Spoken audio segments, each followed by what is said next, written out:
So it's a great privilege for me to introduce Tiffiny Tung, and Tiffiny is going to tell you a lot about herself at my encouragement. But she grew up in California. She went to school at UC Santa Barbara. Then she has a PhD from the University of North Carolina. I characterized her last week as a California wanderer, which I checked with her today, and she said, "Well, that's not too bad." So anyway, she'll tell you her story. But she's and she's going to talk to you about Pre-Incan mummies. And Tiffiny has been incredibly successful in her work. She's a delightful person and a delightful speaker. She is a combination of, to put this in television terms, Indiana Jones and CSI South America. So you can think about that. Now, the technical descriptions of her, I can't even remember how to say, but it's sort of, I'll let her tell you about that. And Tiffany's been on the Discovery Channel, so she's an explorer that's very special that everybody recognizes. Tiffiny, it's great to have you. Oh, thank you very much. So I'll just clip it onto my... Maybe on this on that side. A little closer. Like that? Yeah, there we closer. go. Great. Thank you, Rick. Well, good morning, everybody. It's a real pleasure to be here. Thank you for coming out this beautiful autumn day to hear me talk about some of my research in South America. And as Rick said, I'll talk a little bit about my background and how one becomes interested in studying dead bodies and making sense of them. So I will talk a little bit about my work. I kind of like Rick's description of Indiana Jones meets CSI and so forth. And I will admit I do sometimes use that as a hook in my classrooms to get students interested. But then I have to do a lot of unteaching because sometimes those movies and programs sort of teach things slightly incorrectly. And so I have a little bit of correcting that has to be done. But I'm fortunate because now in this era there's a lot of interest in archaeology and analysis of human remains. So I can tap into that and get students excited about science and exploration and anthropological studies, trying to understand modern societies and ancient societies as well. So more technically, essentially what I do is what's called anthropological bioarchaeology. Bioarchaeology, very simply put, it's the study of human skeletal remains. And they can be skeletonized, they can be mummified, they can come from settings in which where we've excavated them. They could be at looted sites, where unfortunately looters go to archaeology sites and they take out the ceramic pots and the textiles, and then they leave the bodies behind because they're not interested in the human remains because they can't sell those on the black market. So, for me, in some ways that's advantageous because that means I can still go to a looted archaeology site, analyze these human remains that have unfortunately just been disturbed and scattered across the surface, and I can reconstruct their health status, I can reconstruct their lifeways, and I can start to hopefully say interesting things about community and social organization in ancient groups. So the anthropology part essentially means I'm interested in humans, very broadly speaking. I'm interested in trying to understand human societies. But rather than talking to living people to understand human societies, the bones sort of have to communicate to me. And so through scientific training and my anthropology courses, I've learned to essentially analyze or read the bones to reconstruct these ancient lifeways. Now, growing up, bioarchaeology didn't exist. It wasn't even really a discipline yet. Anthropology was, the study of human society certainly was, but bioarchaeology as a subspecialty didn't exist. So how as a child does one become interested in this? Somebody like me growing up in California in the 70s and 80s. And in thinking about some of the connections of my interest in a variety of human societies and human cultures and science and so forth, it has to go back to my family roots, not surprisingly, right? Family life is very formative in individuals' experiences. My father is from China. He fled when the communists took over. He fled in 1951 and came to the United States. My Chinese side of my family received political asylum, and they settled in the San Francisco Bay Area in the early 50s. And so as a kid growing up in a small town called Vacaville, which is about 30 minutes away from Berkeley, I spent a lot of time with my Popo and Gungun. It means in Mandarin Chinese, it means the mother and father of my father. So here I am with my Popo and Gungun in Berkeley, and I spent a lot of weekends and summers there. And my Gungun, that you can see here standing with my brother, would often take me into San Francisco. We would take BART, and we'd travel into San Francisco, and I would go to the California Academy of Science, and I would go to the Exploratorium. And it's those little experiences, it planted a seed. I mean, it really, I have such vivid memories of walking through the Exploratorium and walking through the Academy of Science. And that planted a seed, sort of opening up my mind regarding kind of exploration and trying to figure things out. That sense of wonder where you walk into a room or you see something in nature and you say, I wonder why, and you just fill in the blank. And I was able to have that kind of an experience as a kid with my grandfather going to places like this in California. So that sort of, I think, laid the foundation for a lot of my later work down the road. Because my family was from China, I had an opportunity to go there when I was 11 years old. I went with my dad's older sister. Here I am in Beijing, and we're doing Tai Chi on the streets of Beijing. And it was kind of interesting because I was stared at a lot when I was in San Francisco. And I asked my aunt, I call her Da, I asked her, I said, why is everybody staring at me? And she said, well, they've seen lots of Chinese people. They've seen lots of Americans, but they haven't seen somebody like you that's sort of mixed in between. So everywhere I went, I would get stared at. And so you can see the group of people standing around us, watching us as we did Tai Chi. And and it was really interesting. It was eye-opening for me as an anthropologist to be exposed to both kind of American society through living in California, my mother's side of the family, and Chinese cultural practices through my father's side of the family. And that kind of recognition of different worldviews, I think, was really important in shaping my interest in anthropology and trying to understand a variety of human societies.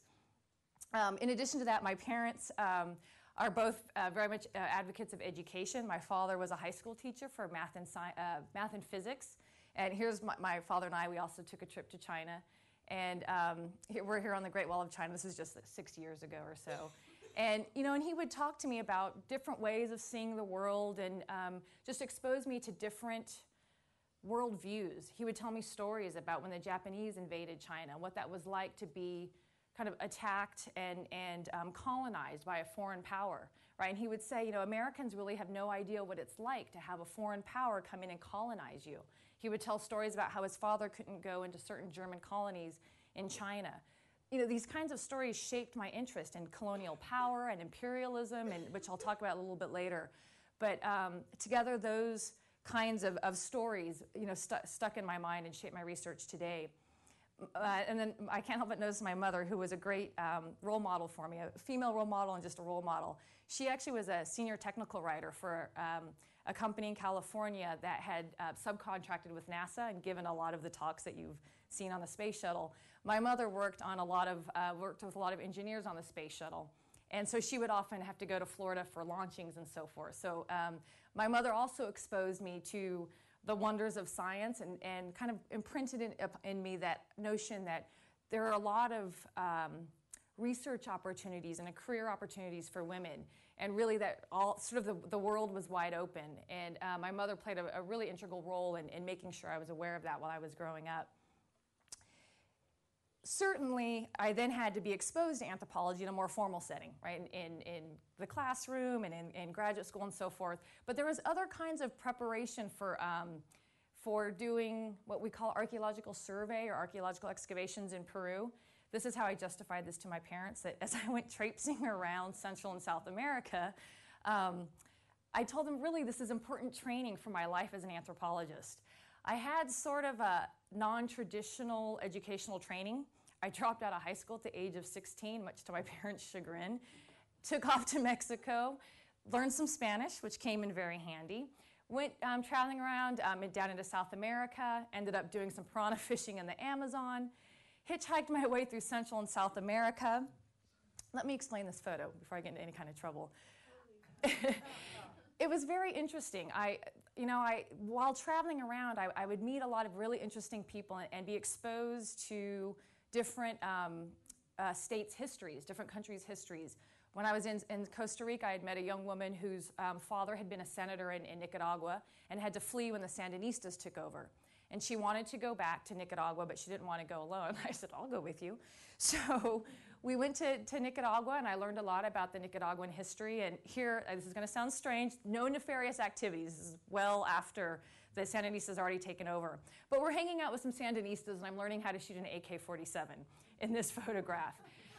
And so this is, I talk about this as, it basically, it really built up my confidence. I could travel around. I was learning a language. I found out that I was really curious about people's stories. I wanted to learn the history of nations. I wanted to find out how it impacted people's families. And so traveling around in these kinds of situations was actually very good preparation for my future research. In addition to these kinds of activities, I would do crazy things like whitewater rafting in the high Andes Mountains and go backpacking in Bolivia. But really, this was training because one of the archaeology sites that I excavated for my dissertation project happened to be on the other side of a river, which was very frustrating. I was I joked, I was so annoyed that these ancient inhabitants had to build the site on the other side of the river because it's really hard to get there. But because of my whitewater rafting experience, I was able to convince the National Science Foundation that I needed money for a raft. And I would load up my students. I had a lot of undergraduate volunteers and local workmen, and we would raft across the river, park the raft in some bushes, and then we would hike up to the top of this site. And then this is where I excavated for one of my projects for my dissertation research. And here's the crew. And traveling around and just having to figure out logistics. It's one of these funny things that's just never taught to you in graduate school. Organizing people and managing people and planning a lot of that research is a lot of work. And so that kind of traveling helped prepare me for that. So I could put together a team of 28 people and we would raft to the site. So this was my justification for traveling around South America and Central America because it really did feed into my career. While I was down there, those years, I guess people refer to them as gap years. That's what students call them now. My parents call them the lost years. I was traveling around, and while I was down in southern Peru, I was volunteering on an archaeology site. Pretty common thing that archaeology and anthropology students will do. You work as a shovel bum. So you say, yeah, I'll come volunteer on your project. I'll excavate. I have some basic expertise. You give me some shelter and some food. No hot water. That's not part of the bargain. You take cold showers. And I'll work for you. And so I gained a lot of experience volunteering on projects. Well, while I was down there, and I was in southern Peru, this fax came in from the Natural History Museum from Los Angeles in Southern California. And all it says, this fax was just sent to the Central Telefonica station. It'd be like sending it to the post office here in Nashville. And it's titled Los Arqueólogos. So it just says like, to the archaeologists. And this museum creator from the Natural History Museum lists some archaeologists and goes on to say, "Dear all, I am trying to locate Tiffiny Tung. If she is there, could you please give her this? Otherwise, does anyone know where she is?" And my family and friends think that this really wraps up a large segment of my life as I was backpacking and hitchhiking through Central and South America. Eventually, I actually this fax made its way to me. The community kind of got passed around, and I finally got this folded up pieces of paper. And right after I had come hitchhiked back in from Bolivia with a group of Dutch people, I got this fax. And one other thing I want to note is that there's a really important line in here that says, they're offering me a job. This is after college. And it says, Phil Walker recommends you. Phil Walker was one of my undergraduate advisors. And so here he was, this undergraduate advisor, still looking out for me, right? I had taken classes with him and had done some independent research with him, and he had suggested me for this job. And so eventually I made my way back to California and I took this job, and that really planted the seed that I could have a career in anthropological bioarchaeology. And shortly after this job, I went on applied to graduate school and got my PhD from North Carolina. And I note this because, in addition to these really great opportunities that I had as a kid in growing up in California, that my undergraduate professors were absolutely essential in kind of shaping my interests. Here it's Phil Walker and Kathy Schreiber, two of my favorite professors at UC Santa Barbara. And this is, they were giving me they were giving me a research award at the end of the year. And Kathy Schreiber is an archaeologist. So kind of the traditional archaeologists where you think of, they go out to field sites in Peru and they excavate, and she had invited me along on a project. So through my work with Kathy Schreiber, I was exposed to formal excavation and scientific excavation in Peru. And then through my work with Phil Walker, I was exposed to osteological analysis in the laboratory. So I was really fortunate because I was able to blend their specialties and bring it together such that I could work in the field and excavate human skeletons and mummies, and then also do the lab analysis. And so I really owe my career path and my love of anthropology to Phil Walker and Kathy Schreiber. Phil, unfortunately, just passed away this year, which was a really great loss to our discipline. Kathy Schreiber, who is currently the chair of the Anthropology Department at UC Santa Barbara, an excellent archaeologist. She wrote a book about the Wari Empire. And I mention this because this will make sense as to why I end up studying the Wari. Her research influenced me a lot. I became very curious about this ancient society known as the Wari. Very little is known about them. They lived from about 8,600 to 1,000. And so they're before the Incas, right? So when I went into college, I knew about the Inca Empire. I had heard of the Incas, but I had never heard of the Wari. And so it was fascinating to learn about this totally different cultural group. We call them the Wari, but we have no idea what they called themselves. There are no written records. But we refer to them as the Wari Empire, because that's how the Spanish chroniclers documented the site names. And she wrote books about this, and this really kind of piqued my interest in trying to understand this particular ancient culture. And so I worked with her in Peru on some archaeology sites. As I mentioned, I was a dig bum. But she gave us some formal training and took us around to sites. And my first archaeology excavation in Peru, I was hooked. I knew that was what I wanted to do. And I think about that now as a professor. When I take students to the field, I think about that kind of passion that she ignited in me, and I try to pass that on to my students, not only in the field, but in the very kind of social world of archaeology. It's a very collaborative discipline. There's a lot of jokes about how we spend a lot of time working really hard in the dirt. We're sort of the blue-collar workers of the academic world. And then we spend a lot of time socializing, sitting around a table, talking about the finds that we had that day, right? The interpretations start to form every night at dinner, right? And it's that kind of intellectual engagement that would go on in the evening that my professors fostered in me. And I try to foster that now in my students. So now, since I've been at Vanderbilt as a professor, I started there in 2004, I've been bringing students to Peru to work with me. And here you can see some Vanderbilt students. We're excavating some human burials. And here we can see Katie. We're talking about some excavations we're doing. My other student, Emily, you can see her kind of laid out on her stomach trying to excavate a burial. Another student, Catherine. All three of them are now in graduate school and continuing on with their work. Here, Sarah and I are kind of side by side excavating two bodies that are in the dirt, one right next to the other. And not only would I expose my students to field work like this, which they absolutely love. They love, when I watch them, I'm reminded of myself kind of going through that process of digging something up and seeing it uncover from the dirt. It's a really wonderful process. But in addition to the field work, I also have a really strong lab component when I'm in Peru. And so my students have an opportunity to go with me to the local hospitals where I take some of the mummies that I analyze for x-rays. So here you can see some of my students with me in the radiograph room where we're x-raying a mummy. I also have a lab set up in parts of Peru where we analyze the skeletal remains, and the local Peruvian school children come through, and we're part of the museum exhibit. So we'll be sitting in there analyzing, and these school children will walk by and stare at us and watch us as we're analyzing the bones, and then we'll invite them back, and then my students will pick up bones and explain to them the kind of analysis that we're doing. So I kind of like, it's a really nice process that I think of my professors advising me, I advise my students, and now my students are passing this on to these elementary school kids in Peru. So it's a really fun process, and we have a lot of fun too. I mean, it's a really good group of students. It's cold in some of the areas where we work. This is what you wear to dinner. You put on your jackets and your hats, and you eat your warm soup, and you get really warmed up before you have to go take a cold shower. And yeah, that's the one part I haven't quite gotten used to that. But they're a really fun group. The students are an absolute joy to work with. Here we all congregate around the one little space heater. You can see that right here. And every once in a while they will get sick. I've had several students, I've had to take them to the hospital.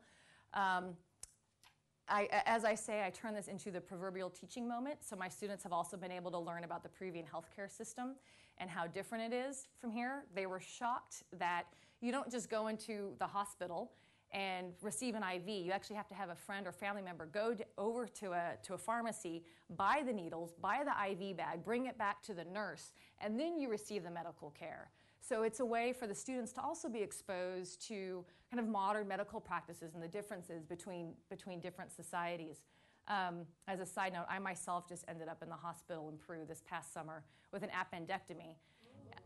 So it was a bit of an adventure. I joked with Rick that I was going to put up a picture of my infected appendix, and I decided not to do that. But so I ended up with an emergency appendectomy in southern Peru this summer. But I had a wonderful surgeon, and everything worked out just fine. But it's amazing. You know, a variety of things can happen in the field, and fortunately, the students that I brought with me are a very good, smart, adventurous, curious group that they roll with it really well, and they really seem to love nearly every minute of it. So with all of these experiences and the students I bring down there with me, really what we're attempting to understand currently is this ancient Wari Empire. This is the research that my undergraduate professor had started, and I'm sort of building on her work. And I'm engaged in some research that I describe as the bioarchaeology of Wari imperialism, trying to understand how it is that the Wari Empire altered people's lives as they expanded and incorporated and subjugated other groups within this area that we now know as Peru. And so, you know, in this way, I'm analyzing the skeletal remains from a lot of these Wari sites to make sense of this ancient empire. So, you know, this leads us to a question about, you know, how is it that we actually know what we know about Wari? Some of the things I'm going to tell you today. As I noted earlier, there's no written records for the Wari Empire. So what that means is it's a really focused analysis on the material remains, artifacts, the human bodies, the skeletal analysis, doing survey, walking across the landscape looking for archaeology sites. Those kinds of things are how we collect the data so we can say something about this ancient group known as the Wari. Now, when you look at this map here, what I want to sort of alert you to is the capital of the Wari Empire. It's right here with the stars, right in the central Andes. And you know, you can think of it sort of the Washington, D.C. of the Wari Empire. And what's fascinating is that they expanded to incorporate a variety of ethnic groups that lived in the ancient Andes.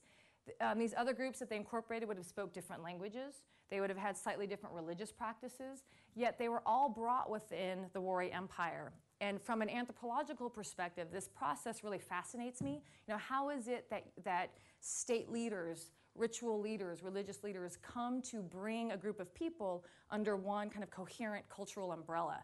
And that's part of the process that we as archaeologists are trying to understand in this particular case. So this leads to one of the questions about how is it that they achieve this? How do they expand and maintain control of a variety of populations? So here I want to give you some background before I focus in on the analysis of some of the skeletons in people that lived in Wari society. One thing we do know is that the Wari engaged, they had engineering superiority, and by that I mean they were able to develop water canal systems and agricultural terraces that increased agricultural output. This was a way that they transformed the landscape and increased production, and this was a really powerful tool for them to incorporate other groups.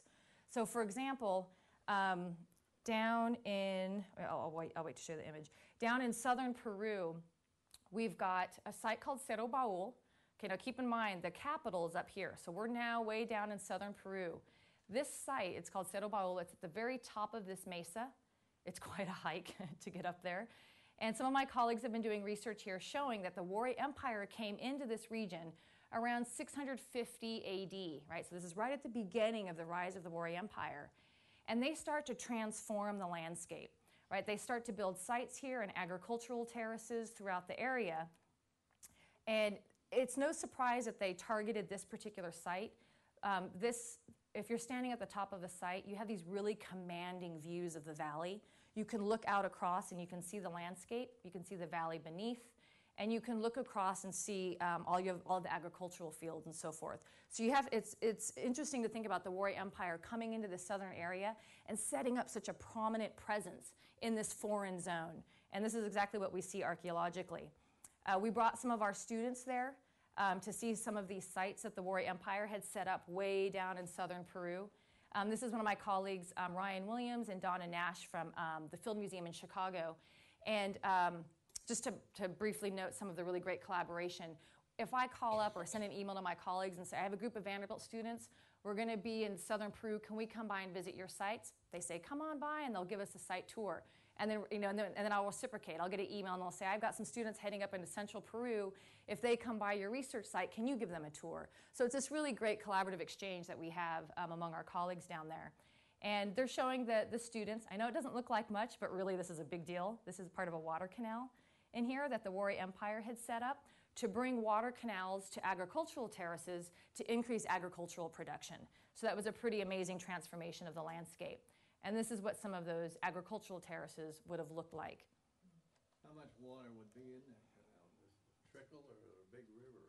I would say it would be like a spring.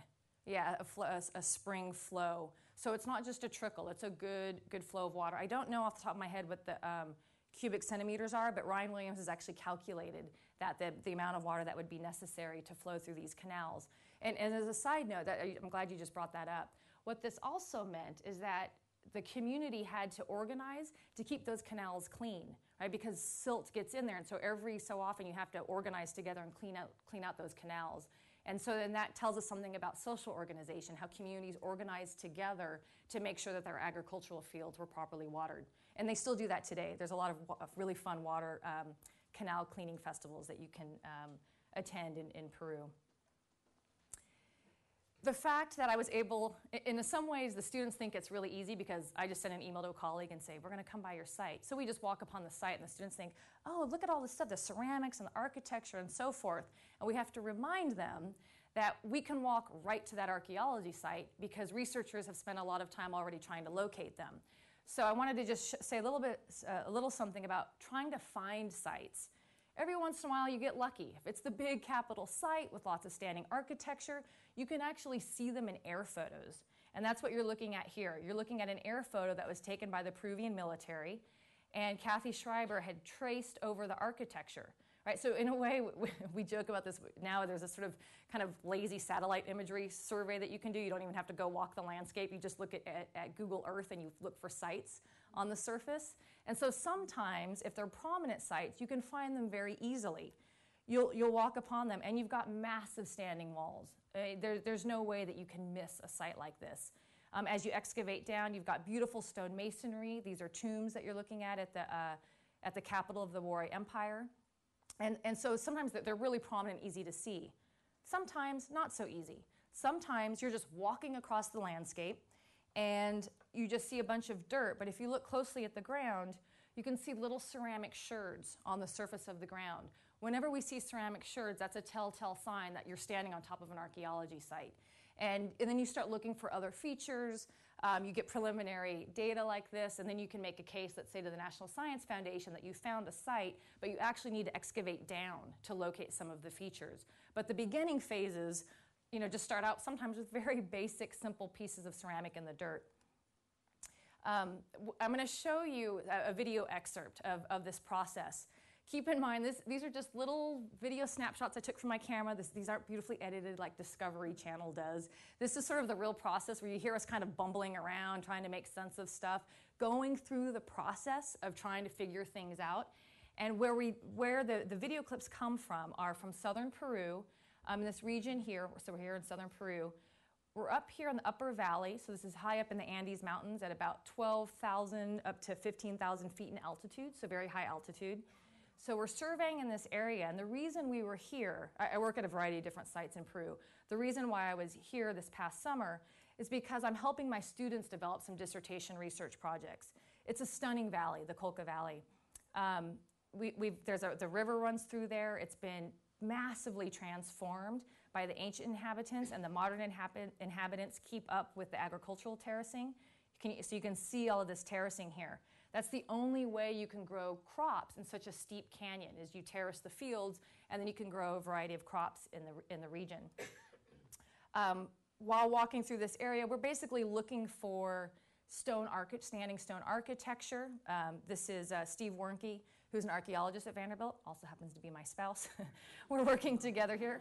We actually met at an Inca site 10 years ago. How typical archaeology love story. So here he is, he's standing at a site, and we've brought our graduate students with us. Here's my graduate student, Matt Velasco, standing at a site.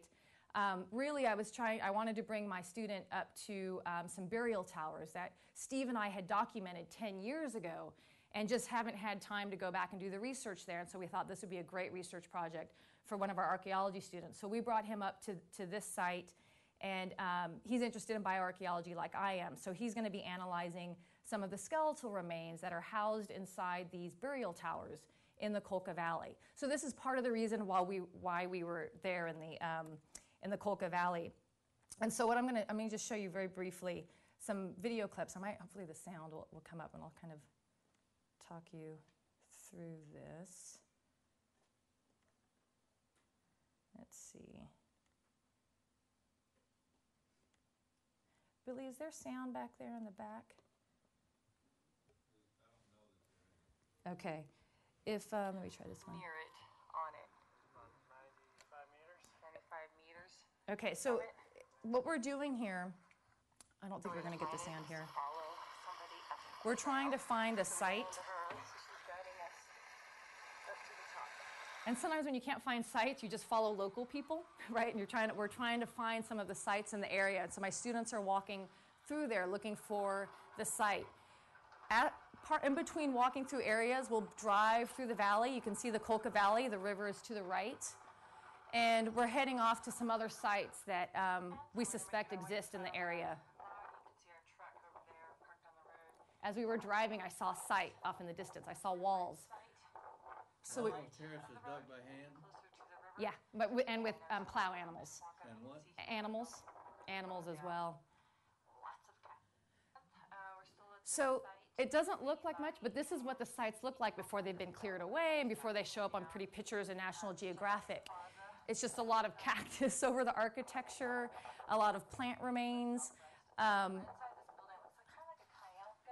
standing inside of a building.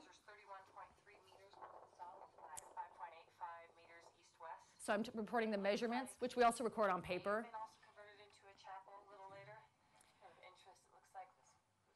So I'm noticing here some of the features on the stone. The stone is a little bit different on either side. So I can tell that they've made some additions, that the architecture has been altered a little bit in here. So I'm just sort of talking through it, right, to kind of create this video recording. And we have data forms that we fill out as well. And then there's some of our graduate students that are there looking at some of the features. Basically trying to locate the doors, but it's pretty beat out here. So is this all on public land? Essentially, some of it's private. Some of this it's owned by communities where they can farm in that area. Peruvian law states that if there's an archaeology site, though, it reverts to public land. So if there's an archaeology site on it, it's considered public property. So this is why we can walk across there. But having said that, we always go to the community beforehand. So before any of this, we had gone to the village and talked to the mayor and talked to local people. And we've been doing research here for 10 years, so they know us now. So Steve and I show up and they say, "Hola, Esteban, it's Tiffiny." And so they're kind of used to seeing us wandering around through the fields. And now they see us coming back with our students and bringing them through the field. So Steve is looking at some of the architectural features on this stone wall. And essentially what we're trying to figure out, I'll just talk through it. We're trying to figure out if this is an old Inca building that was then altered by the Spanish when the Spanish came in. Because we know that this was a common practice that was done. That the Spanish would come in and build their Spanish chapels right on top of Inca ritual structures. So that's essentially what we're trying to figure out. And by looking at these features here, and I apologize that we don't have the sound, but it kind of gives you a sense of how literally we're sort of wandering around sites trying to get at least a preliminary view of what these sites are like. On a practical level, we're also doing this so that we can compile data to put into National Science Foundation grants. So we can say, here's what we know thus far. We need some funding to go back and excavate and analyze these artifacts. So this is sort of the first step. This is the early phase of developing a new research project. Now, so that was a separate project that we're helping our graduate students develop. As for my primary research that I've been talking about regarding the Wari Empire, I talked a little bit about that economic and engineering superiority they had when they developed the water canals. I'll note that other scholars have documented how they developed a sort of a ritual or a religious supremacy throughout the landscape. They set up a lot of Wari ritual structures, which is basically evidence to us that they were incorporating other groups into this new Wari ritual belief system. And in addition, a lot of my research has looked at the role of militarism and captive taking and the role of sacrifice in the creation and maintenance of the Wari Empire. So I'm just going to note a couple things from my research there that allows me to say, make a claim that there is evidence for the role of militarism in the expansion of the Wari Empire. And so one of the sites that I've worked at in the Central Andes, which is right in the heartland of the Wari Empire, I worked with Bill Isbell and Anita Cook on this project. And as we're excavating down, we'll find smashed pottery. These aren't just little cereal bowls that people accidentally dropped on the floor. These are these giant ceramic urns that are smashed on the floor. And then after you clean them and analyze them, you can look at the iconography or the images on these ceramics. And what we started to see were pictures of warriors.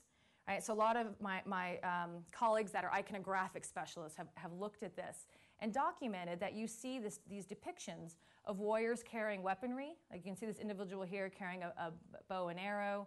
We've got another individual over here carrying an axe. So you can see these kinds of militaristic features on the iconography.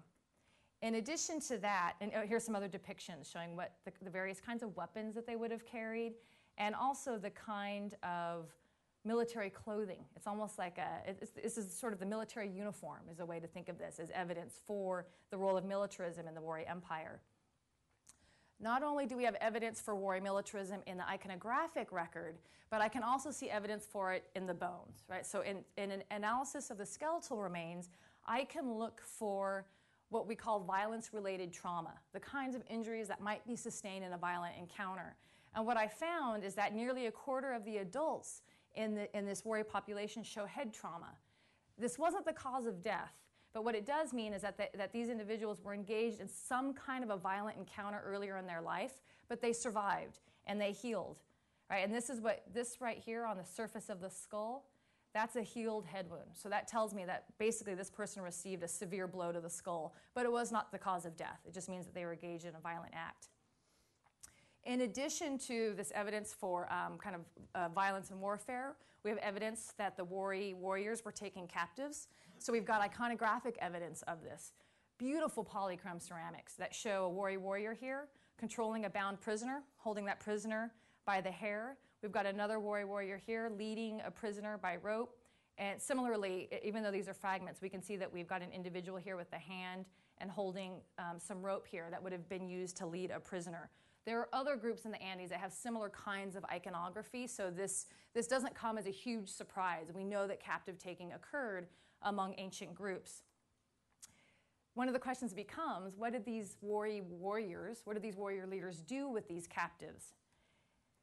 To get at this, we can also look at iconography and the skeletal remains. And what I want to show here is this really interesting ceramic urn that comes from a Wari site.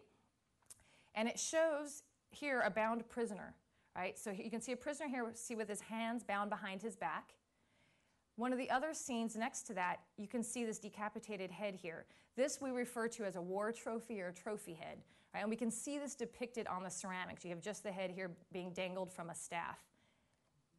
We also see these trophy heads depicted being carried by other deities or kind of Wari supernatural beings and by Wari warriors. Here you see a Wari warrior wearing a trophy head around the neck. Right, so we've got these really powerful suggestions of this practice in the iconography. But of course, this begs the question, did they really engage in these kinds of practices, or is this just propaganda that they're portraying in the art? Through my analysis of the skeletal remains, I can argue that, in fact, they were engaging in sacrifice and the creation of trophy heads. What you're looking at here is the lower jaw. This is the mandible. So we've got the lower jaw here. And what I want to draw your attention to are these divots right here. These are called chop marks. And these chop marks are evidence of decapitation. So if you think about, I just kind of borrowed this other image to give you a sense of a bowed head. If you strike a blow from behind, the portion of the skull that you hit is that lower part of the mandible. So when I see chop marks like this on the corner of the lower jaw of the mandible, that's pretty powerful evidence of decapitation of these individuals. In addition to that, we actually have the heads. we've got the trophy skulls. So you can see here in these skulls, there's a hole drilled on the top, and this would have been used to display the skull. It would have been threaded with cord, and this would have been used to display the heads of enemies. Having said that, there's a big debate in the discipline of whether or not these heads actually represent revered ancestors or if they represent enemy heads. And some of my other work, I've compiled evidence to suggest that these trophy heads are in fact heads of enemies that have been displayed that have been transformed into war trophies. As a result of that analysis, we can start to kind of see how these enemies' dead bodies have a social life within Wari society. We can recreate this activity where Wari warriors were taking prisoners captive, transforming them into trophy heads, wearing these trophy heads in probably celebratory, elaborate ceremonies, and then basically drilling the hole in the top of the skull so that you can display them before they were finally deposited on the floor of these ritual structures, right? So in some of my other work, I've shown this process of the social life of these trophy heads and the role that they played in Wari society. Now, it's not just the dead bodies of enemies that were integral in shaping Wari identity, and it's also the bodies of the ancestors. And this is why it can get kind of complicated in trying to identify the different ways in which individuals, the ancient Wari individuals, would have interacted with the enemy dead versus the way they would have interacted with their kin, with their ancestors. And I'm in the process of documenting some really profound differences in how they interacted with the dead. So I want to talk a little bit about that today and take you through the excavation process of one of the tombs at one of these archaeology sites here. So here, as I've noted before, we're in the central Andes. You've got the Wari Empire here, centered at the site of Wari. Just 10 kilometers to the south is this site of Conchapata. And at Conchapata, we've been doing excavations there. It started in, the Peruvian team started it in '97, and it continued on through to 2003. It's a large site near the modern-day airport, which is unfortunate because the airport strip cuts through a section of the site. We also, unfortunately, have some modern homes that were starting to be built on top of the site. So Peruvian archaeologists have been fighting with the Peruvian government to try to protect this land so that we can preserve it as an archaeology site. We have not been winning. More houses are being built on top of this site as we speak, unfortunately. And we've started to excavate this. And through these studies, what we've been able to show is that this is an elite settlement. It's not the royal tombs like we have at the Capitol Center, but it's an elite settlement. And we can see that they were producing pottery there. So we have these master craftsmen or master artisans that were producing pottery. We've got public plazas where feasting and ceremonies and fiestas would have occurred. And we've got ritual structures where these trophy heads would have been displayed. So we're piecing together a really rich story of village life at the Wari site of Conchapata. As we excavated more and more, you can see here one of those big, beautiful ritual structures, this D-shaped structure here. This is where some of the trophy heads came from. Some of the ceramics, when it's reconstructed, you can get a sense of the scale. These are elaborate ceramic vessels. This is not something that you just produce at the household level. This is something that requires a special artisan class to produce these kinds of ceramics that are then smashed and made as offerings. The tombs are pretty elaborate. You can see here in some of these structures, you can see these various rooms. And then underneath the floor, these circular areas, these are cyst tombs. So within these holes, this is where I would, archaeologists, we would climb under in there and to excavate the various human skeletal remains from under the tombs in these areas and down under this floor here. And we've recovered a variety of grave goods that tell us about the treatment of the dead. To give you a sense of what the site looks like, to kind of put this all in perspective, the site here you can see we've got a variety of formal tombs throughout the site, highlighted here in blue. Thus far, I've analyzed about 320 individuals, skeletal individuals from the site, and then another 31 trophy heads that come from these ritual spaces. Okay, but they're quite different in their treatment. So I want to talk about these tombs and just say a little something about what we call mortuary analysis and the bioarchaeological analysis that I've talked about. And really one of my goals is to understand the social and biological life of these past inhabitants. Essentially what I'm studying are their funerary rituals. which really tells me a lot about the mourners. It tells us about the survivors and the way they treated the dead and their cosmological views and their worldview about life and death. And then, of course, from a biological perspective, the analysis of the skeleton can tell me about health and the kinds of activities that they engaged in. Now, interestingly, tombs are right within the houses at Conchapata. So to our modern Western sensibilities, it seems a little strange. We keep our cemeteries off on the edge of town in a gated area. For Wari society, you live with your dead. And these are living domestic spaces. And within that same area, you've got tombs. Right? So you have this very intimate, close, daily interaction with the dead. This is a very different kind of perception about life and death and the interchange between the two. Through analysis of all of the tombs that we've excavated at Conchapata, we can see a variety of tomb types. This tells us a little bit about social hierarchy, right? The differences in terms of how individuals are treated in death. And what I want to focus on today here is one particular tomb type, one of the more elaborate styles that had a group of individuals buried in there. So I want to sort of take you through the process of excavating a tomb and the kinds of observations we can make. One quick thing I want to note that probably jumped out at you is that in all of these depictions, the skeletons, you can see that they're seated and flexed with their knees tucked into their chest. This is a very common way of burying the dead for Wari society and many other Andean groups. It makes excavation really difficult because a lot of the bones just fall, because of gravity, they fall down. I would have loved it if they would have excavated their dead, if they would have buried their dead laying out flat, because those are really easy to excavate when they're nice and flat like that. But no, the Wari had to bury them in the flexed seated position, so it makes excavation a little bit more challenging. So what I'm going to focus in on is a tomb right here from a family structure, a house structure right in the center of the site. And what I want to show you here, you can see this is the various rooms. We've got some kitchens and tomb spaces back in here. And we're going to zoom in to this particular room. And I want to show you, there's this smashed offering here. So in this corner, as we're excavating down, you come across ceramics like this. And you can see that they're pretty large pieces. They're pretty thick. This doesn't mean that just a clumsy person was walking through the home and dropped their cereal bowl. This is a really intentional smashing of ceramics here. In addition to that, it's in the corner of the room, and it's next to this pedestal here, which basically there's a hole on the top of it. You can see here, so that offerings and libations can be made into the tomb underneath. Right, so this is what we came across first. We came across this and we suspected there was going to be a tomb underneath. So we cleared this away. Sure enough, here you have the tomb opening, and now you can see some of the ceramic offerings that were at the top of the tomb. Right, so then the next goal is to start to excavate down. In looking at these ceramic vessels here, this is the very top surface of the tomb, I want to alert your attention to these vessels here.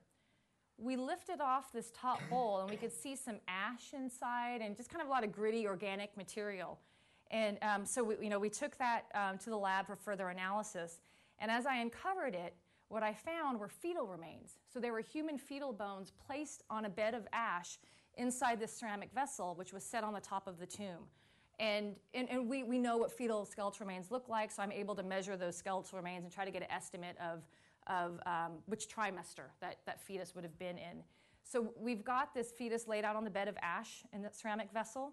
Interestingly, when we started opening up more and more tombs, this pattern was holding up. This is actually a different tomb, but this was pretty exciting because we're starting to see this pattern now across the site, where we're getting basically what I've dubbed fetus vessels, where you've got a ceramic vessel with a bowl on top, ash inside, and fetal remains placed inside of it. This was the first time we had documented this kind of treatment by Wari society. So they have this very particular kind of treatment with fetal remains.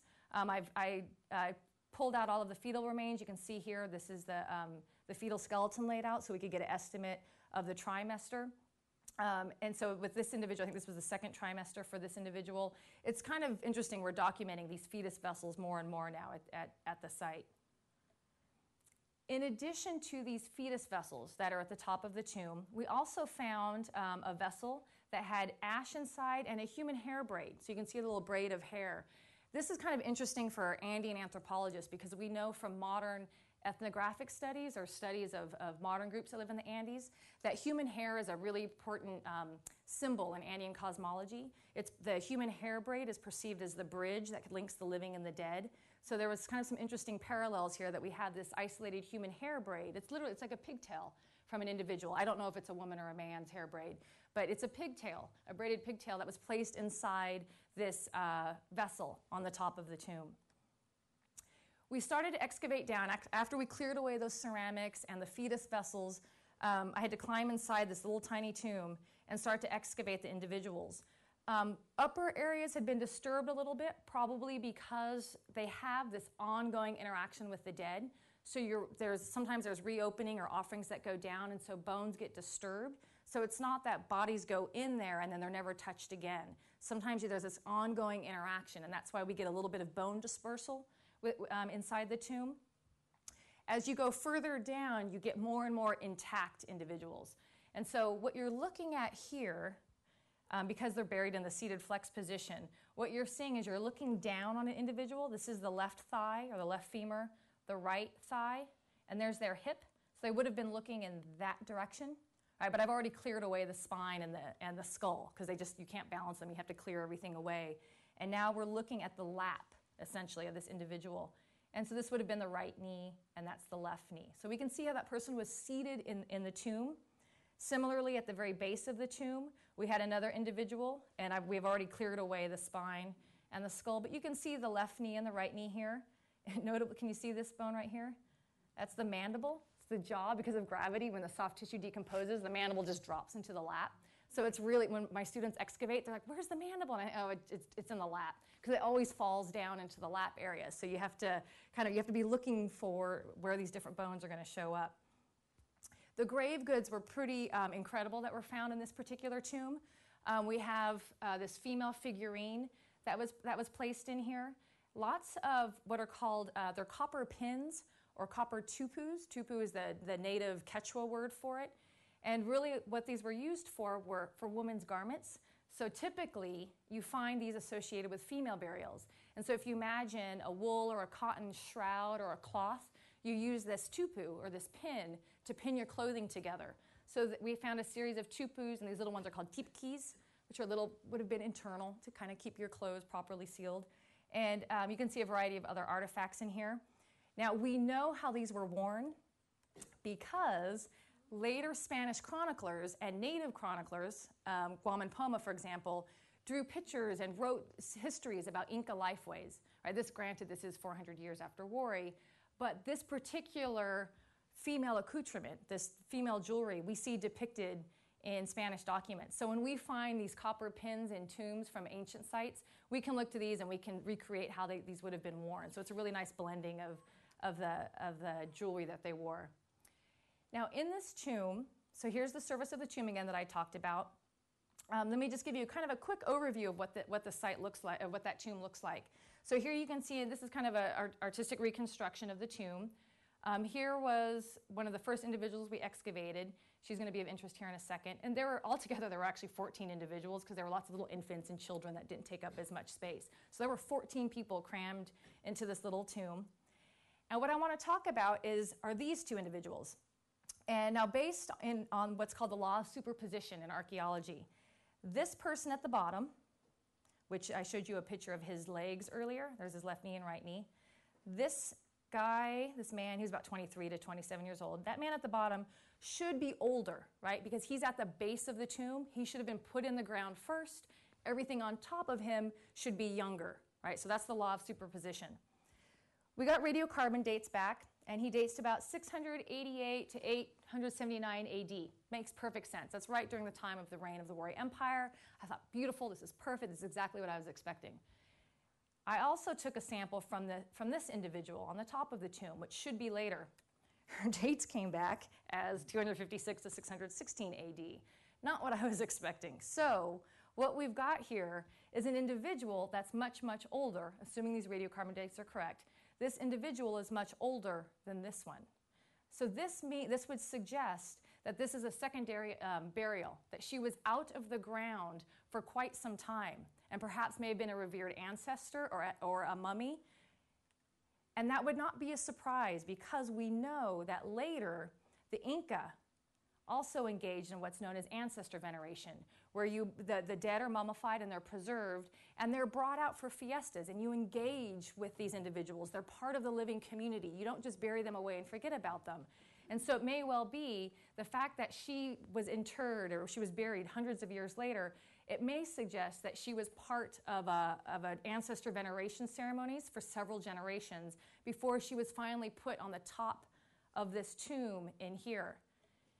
Now, to give you some background on this, what this means is, because we know the Incas did this, the Spanish wrote about it. The Spanish were absolutely fascinated with Inca ritual practices, particularly because they were trying to wipe them out and replace them with Catholicism. So they were writing a lot about these practices. What this might suggest is that what we've got at the Wari site of Conchapata is a precursor to these ancestor veneration practices. And these ancestor veneration practices, to give you a bit of background, the Spanish really viewed this as idolatry. It didn't make sense to the Spanish worldview. Why in the world would you preserve these mummies and parade them around on litters and have fiestas with them and drink with them and eat with them and consult with them? Which is one of the reasons why the Spanish started a campaign known as the extirpation of idolatry. And essentially what they did is they went around and they burned all the mummies. They collected all the mummies and burned them and destroyed them, as many as they could. And so what that means is there's a lot of mummies from elite individuals that we no longer have because the Spanish destroyed those. They didn't get them all, though. We've found some other ones that we've been able to analyze and to reconstruct some of their practices.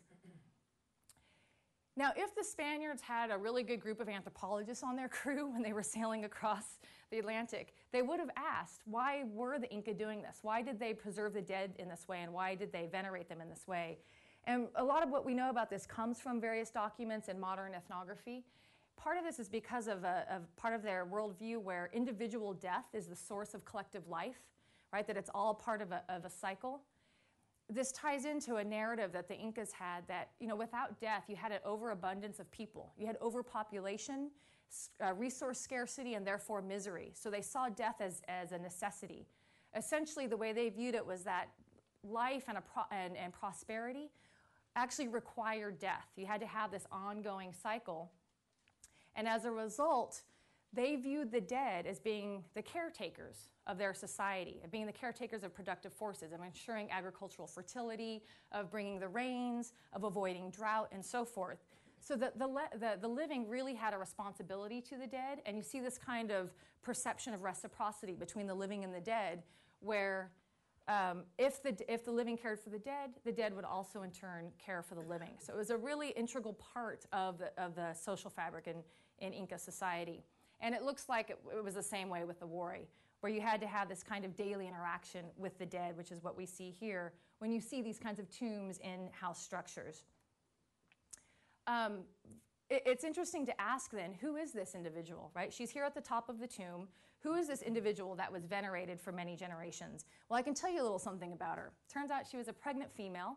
As I excavated her, I found fetal remains in her pelvic cavity. So she was a female who died while she was pregnant. She was about 30 to 39 years old. I know that she's a female based on pelvic morphology, so I can analyze her hip bones to determine that she was a female, and I can look at her various traits to come up with an age estimate of about 30 to 39 years old. She had one cavity, or what we call a carious lesion, so she was eating some foods that were cariogenic, but it wasn't, for 30 to 39 years old, she actually didn't have terrible dental health. She was actually pretty healthy in terms of dental health relative to other people. Here's what a carious lesion looks like on a tooth. She was also physically active. What I did observe on her is that she had on her arm bones, or what's the humerus, she had what's described as a really robust deltoid tuberosity. It's where the deltoid muscle inserts. What that suggests is that she was using her arm muscles a lot. She also had some osteoarthritis in the anterior thorax, which makes sense. If you're using your arms a lot, you're stressing those bones and it can lead to osteoarthritis. This could have been related to, we know that the grinding of grain requires engagement of the deltoid muscles and the movement of these bones, so it could be related to her subsistence practices. She had a mild injury on her right leg, just a very mild infection on her tibia, or what you would call the shin bone. Nothing serious, just kind of a mild infection. She may have well just nicked her leg and she received a minor infection as a result of that.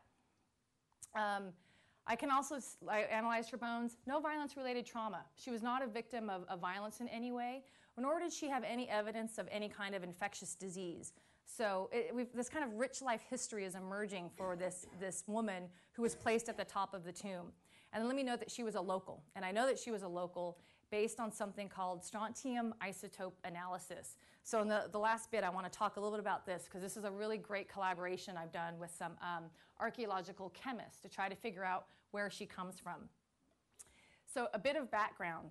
Strontium, this is something that just naturally occurs in bedrock.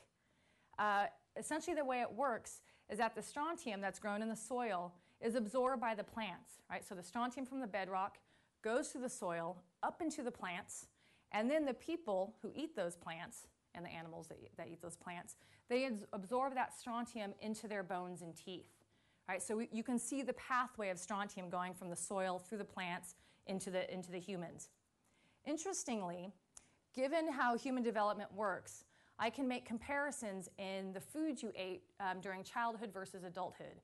And this is because during childhood, your teeth are incorporating the minerals and the isotopes and so forth of the foods you consume. So as your teeth grow during childhood, it's essentially locking in a diary of your diet. Contrast that to bone, which is constantly remodeling. Bone is always changing over. So if I look at your strontium isotope ratio in bone, that's going to tell me about your dietary practices in the last 5 or so years of your life. Depends which bone you use. But essentially, I can make comparisons between childhood diet and adulthood diet. So that's what we did, and we had to create a map of strontium isotope ratios from various parts of Peru. This is because strontium isotope ratios obviously depend on geology. So various researchers have been creating maps of these strontium isotope ratios throughout the Andes, and you can see some of these values here in different areas. And this has been an ongoing study for the last about 8 or 9 years we've been working on this. The logic behind it is if people consume local foods, then their bones and teeth should have a strontium isotope signature that reflects the local geology. But this leaves the question of what's going on in the core of the Wari Empire. What's the signature here? So how do we go about establishing that? So I looked at some of the geological literature to get a sense of what it should look like. There's mostly late Cenozoic rocks in the region. This tells me that I should expect to see strontium isotope ratios somewhere between this range. Just kind of gives me a general foundation. But how do we go about establishing really like where the foods were grown and what the strontium isotope ratio would be in local individuals? So what we do is we go to the local market and we get guinea pigs. And guinea pigs are a local delicacy in Peru. It'd be like rabbit or duck or something. And so you go to the market and you ask the market women for some guinea pigs and you quiz them about the foods and you want to make sure that those guinea pigs are eating local foods, and you test out your guinea pig and you ask them questions about it. And so these are the samples that I take, right? Because this is going to give me a signature of the soil and the food grown in this particular area. And then after we get our samples, we fry up the guinea pigs and have them for dinner. So quite good, actually. It really does kind of just taste like rabbit, and you put some really nice ají hot sauce on it. It's a wonderful dish. And so we tested these various guinea pigs from the Ayacucho area. And in general, 5 of the 6 match what you would expect for that particular geological region. We've got this one outlier here that I always joke was on the South Beach diet. It doesn't make much sense. This should not be a value for the area. But what it reminded me is you have to be very thorough in your research. And in other areas of where I'm doing similar kind of work, I've become obsessed with the dietary practices of guinea pigs. So at one of these other sites where I work, Guillermina, she lives near an archaeology site, and so she helps us excavate. And I told her, I said, at the end of the season, I'd like to buy 4 of your guinea pigs, but we need to monitor the diet. And so every day I would take pictures of the guinea pigs and document to ensure that she was feeding them alfalfa grown from the local fields and giving them water from the local fields. And so Guillermina now thinks that Americans are really weird, that we have this strange obsession with the dietary practices of guinea pigs. But it's an important part of the process to make sure that we're getting reliable data. So in the long run, at Conchapata, we were able, based on the guinea pigs, to come up with a general expectation of what the strontium isotope ratio should be. So basically, if they're local, they should fall within the range. If that revered woman was a foreigner, her value should not equal what's expected for that particular region of the Andes. Now, keeping in mind that strontium isotope analysis costs money, I couldn't just go and run a lot of samples. I had to do a preliminary study first. So I did a preliminary study. We took 5 burials and 6 burials here, and they basically fell within line with the guinea pigs. That was a good sign. I also took some trophy heads, which I had been hypothesizing were probably going to come from distant locations because they were probably enemies, and that was good. We were seeing a lot more variability. Some individuals here, trophy heads, that are probably coming from foreign locations. So this was a good sign. This is kind of the preliminary data that one needs to justify to the National Science Foundation that you need more funds to run additional analyses. Wonderfully, this is the kind of graph that I just dream about. The pattern came back. It was amazing. So what you can see here, see all the burials, how similar they all are? And then suddenly, as you get into higher values, it all starts to be the trophy heads. And this is really where we have a major break here. So we've got this really beautiful pattern where the burials that are in these formal tombs at Conchapata are really fitting what you would expect to see. Yes, there are trophy heads that are also kind of similar, but the rest of them are trophy heads, save for one burial. She's a very strange, interesting case that I don't have time to talk about today, unfortunately.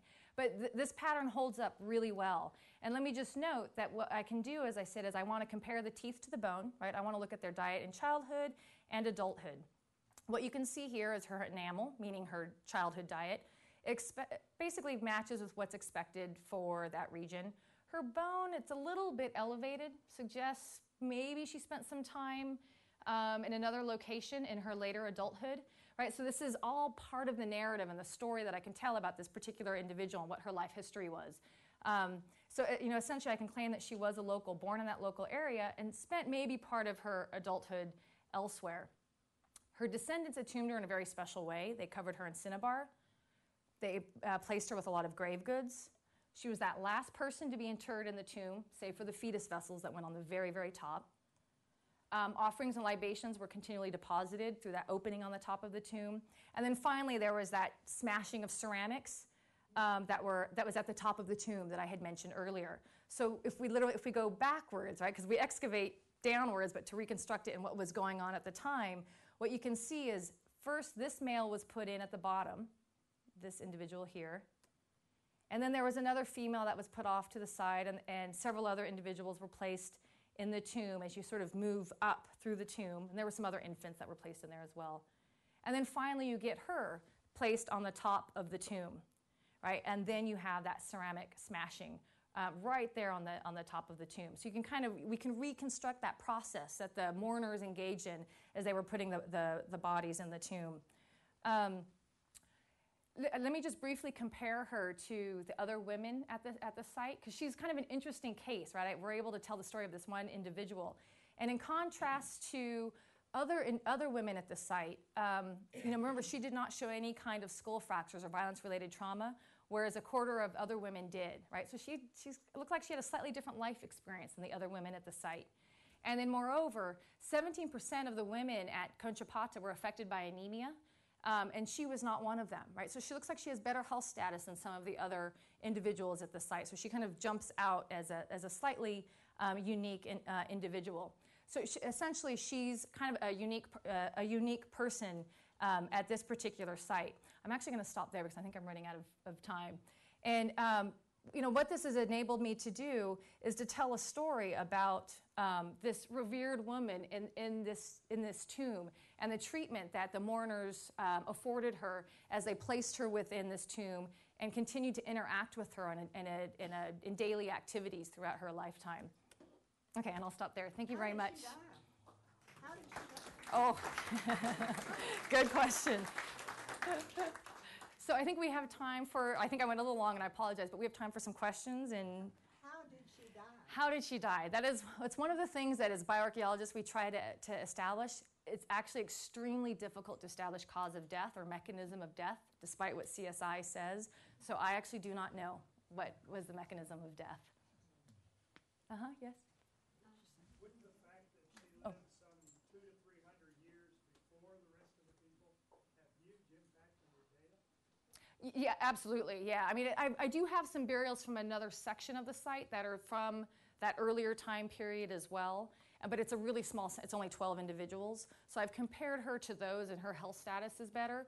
So I'm having to treat it as just as a community in general over several generations, and that could be part of it. Why she looks a little bit different from everybody else is simply because of the temporal perspective. Life was better before the rise of the Wari Empire. But were her bones in a different order because she was moved or put back there? No, she was actually placed in a seated flex position just like everybody else, right on the top of the tomb, and then a big ceramic bowl was placed on her head. So there was a little bit of movement, but more because of gravity. Some of the bones had fallen. But she was basically situated in there like everybody else. Other things were added, some little offerings were added after her, but she wasn't disturbed too much.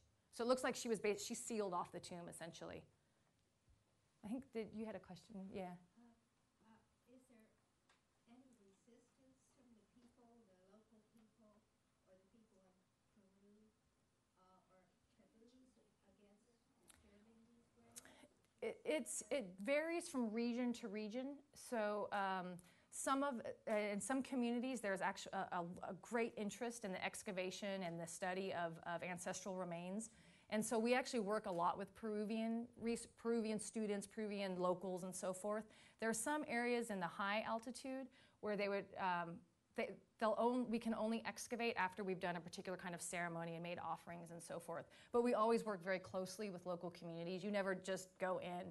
We talk to local communities beforehand before we do any of this work. But in general, the regions where I've worked, they've been very welcoming and have actually worked with us on the excavation projects.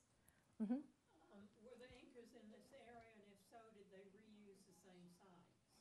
The Incas come into that area quite a bit later, 400 years later, but they don't reuse those major sites. Immediately after the fall of the Wari Empire, the sites are reused, but then the Inca actually set up different settlements and different kinds of ritual structures. Having said that, in other parts of the Andes, yes, the Inca would reuse earlier structures and so forth, but not here. Mm-hmm. It's sort of tangential, but what do the Nazca lines mean, since they were on your map? What are the Nazca? I mean, actually, I don't know if anybody saw the talk by Avini when he was here over the summer, but a lot of the research is indicating that it might be related to pointing to water sources. The local Nazca people designed those lines probably over many, many generations, and that some of the lines were just artistic representations on the surface of the earth, and some of them may be related to pointing to water sources throughout the area. Mm-hmm. Is there any evidence to show what actually caused the downfall of the empire? I just wrote a grant to try to I just turned in an NSF grant a few weeks ago, and part of my research now is looking at the end of the Wari Empire and health status in this time of what's traditionally been described as a period of political turmoil and the absence of the state, but we don't know why the Wari Empire collapsed. That's a big, huge question, and it's an interesting one because the Wari Empire collapsed, and another big, powerful Andean state known as the Tiwanaku also collapsed at the same time. So something was going on regionally. We just don't know what it is yet.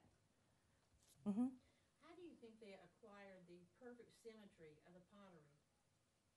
So they didn't use the pottery wheel. They used the coil style. So these are master artisans, and so they would coil them together. And we have some of the ceramic tools, the scrapers, so they get that really nice shape. So what we know from modern potters as well, you start this in childhood, and you just become an expert in this, and so you can shape them and form them properly to give them that beautiful form.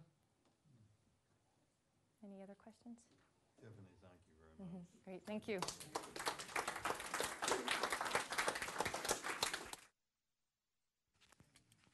So I told you you'd really like this. And Tiffany's work too shows you again, reminds us again about what an adventure being an explorer is. So, for the future explorers, it's a great life. It's an amazing life to get to live. I want to do one thing just sort of as a closing mood piece. I've got a DVD I want to show you that takes about 3 minutes. It's a song written by Dwayne O'Brien, who's a man who actually performs with a group called Little Texas.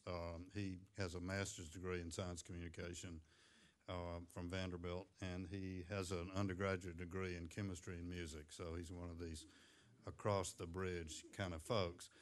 he's also become an exquisite videographer. So in light of a celebration of Tiffany's talk and the talks of all the others that have been in this series, and particularly to identify or highlight our interest in having future explorers in America who can do the kinds of things that these folks have done, I want to play this video, and it's called Give Them a Dream.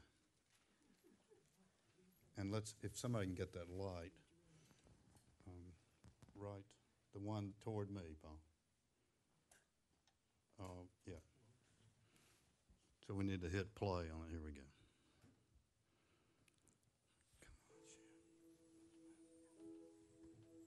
We live in the dreams of yesterday. What is began as what if. Somewhere a heart let a dream lead the way, and did not give up or give in. The impossible was brought to its knees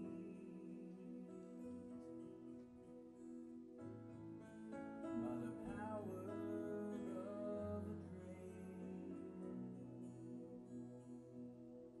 And dreams are the maps that we give to our children. Northern stars they can wish upon, that will guide them on their road through life to their heart's destination. We give them the world can be when we give them a dream. Somewhere something wonderful is waiting to be known, to be found with what does not exist. And somewhere someone wonderful is waiting to be shown. They were born for a moment like this, and start building tomorrow day with a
So that's sort of, yeah, that's from Dwayne O'Brien.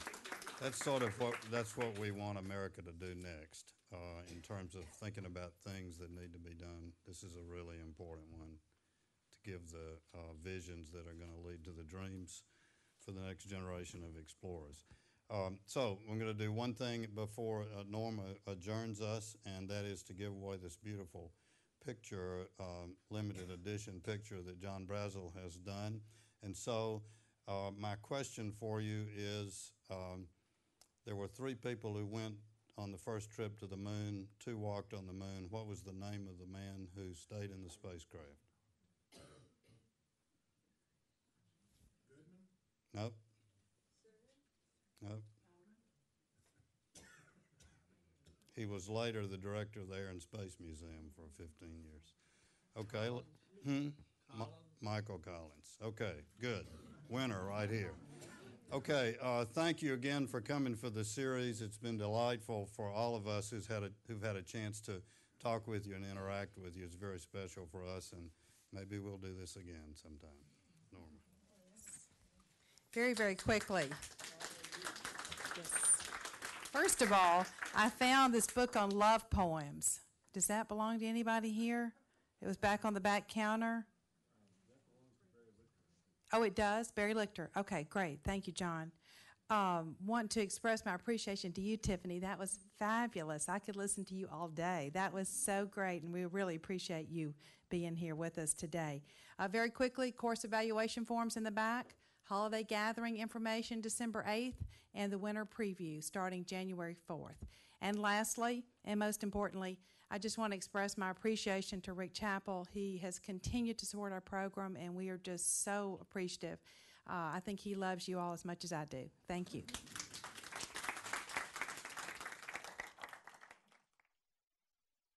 For people who are going to make decisions about their life. I belong to it. Give them a little bit of money every month. And good for I you. get emails from them all the time. Great. Educating me. Great. And I think they're usually right. They're very careful, and it's a very good source. By the attrition that's happening here, maybe I should stop. What I would leave you with is that